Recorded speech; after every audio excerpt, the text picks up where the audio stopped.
Lebo ya muziki ya Chief Godlove imevunja mkataba rasmi na msanii wake Pipi Jojo. Hii ni moja kati ya taarifa ambazo baada ya kuamka tu asubuhi, I was late, siku ya leo asubuhi nimeamka nikakuta hiyo taarifa ilikuwa kama ina masaa manne hivi.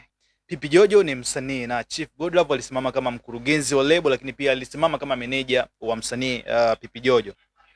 Wanasema wamevunja mkataba. Lini waliweka mkataba? Lini walifanya makubaliano ya mkataba?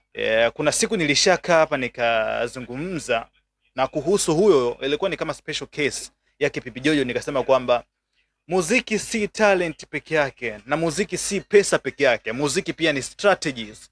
Mikakati ya kimuziki ndicho kitu ambacho kinaweza kumpatia nafasi msanii nafasi ya kukua, nafasi ya kujulikana pengine international na pia kimataifa, international akajulikana.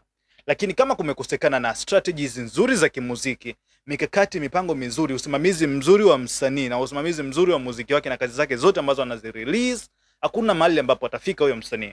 Pipi Jojo amevunja mkataba na Chief Godlove, lakini sasa wanasema kwamba mkataba sisi hatukuona ambao wametengeneza mkataba wa Pipi Jojo na Chief Godlove. Mkataba ulikuwa na makubaliano gani?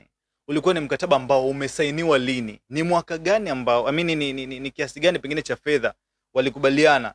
Mapato, matumizi ya msanii, ya pengine ratiba za show, ratiba za kuachia kazi.